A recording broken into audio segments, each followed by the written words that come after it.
اولیاء میں سے ایک مبارک ہستی حضرت سیدنا خواجہ غریب نواز رحمۃ اللہ تعالیٰ علیہ کی ہے۔ نجیب الطرفین سید ہیں، آپ کے جو والد گرامی تھے سید غیاث الدین رحمۃ اللہ تعالیٰ علیہ، متقی اور پارسا بزرگ تھے۔ جب ان کا انتقال ہوا تو اس وقت خواجہ صاحب رحمۃ اللہ تعالیٰ علیہ کی عمر شریفہ جو تھی وہ 15 برس تھی۔ آپ 533 ہجری میں یا 537 ہجری میں آپ کا سن ولادت بیان کیا جاتا ہے۔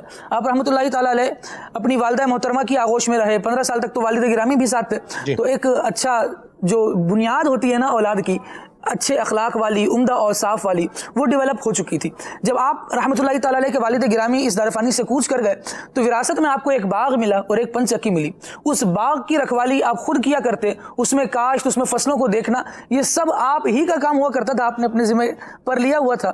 آپ رحمۃ اللہ تعالیٰ علیہ اپنے باغ کو پانی دے رہے ہیں، پانی سے سیراب کر رہے ہیں کہ اللہ تبارک و تعالیٰ کے ایک ولی حضرت سیدنا شیخ ابراہیم قندوزی رحمۃ اللہ تعالیٰ علیہ آپ کے باغ میں آ جاتے ہیں۔ خواجہ غریب نواز رحمۃ اللہ تعالیٰ علیہ نے کیونکہ ادب والدین کی جانب سے سیکھا ہوتا ہے تو فوراً بڑھ کر کے یہ کون اللہ کا نیک بندہ آیا ہے، مصافحہ کرتے ہیں، سلام کرتے ہیں اور دست بوسی کرتے ہیں۔ پھر عقیدت کے ساتھ اپنے باغوں میں سے کچھ کھانے کی چیزیں آپ رحمۃ اللہ تعالیٰ علیہ کو پیش کرتے ہیں۔ آپ رحمۃ اللہ تعالیٰ علیہ اس کو نوش فرماتے ہیں، کچھ چبا کر خواجہ غریب نواز رحمۃ اللہ تعالیٰ علیہ کو بھی عطا فرماتے ہیں۔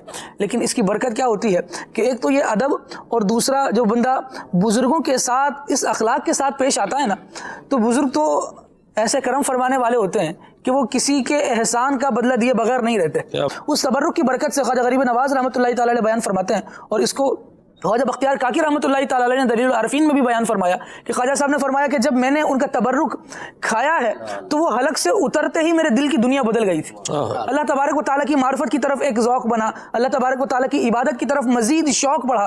پھر یہ ہوا کہ آپ رحمۃ اللہ تعالیٰ علیہ نے وہ باغ، وہ پنچکی اللہ تبارک و تعالیٰ کی راہ میں خیرات کی، اور پھر اللہ تبارک و تعالیٰ کے اولیاء کی طرف اور پھر تصوف اور طریقت کی طرف مزید آگے بڑھتے چلے۔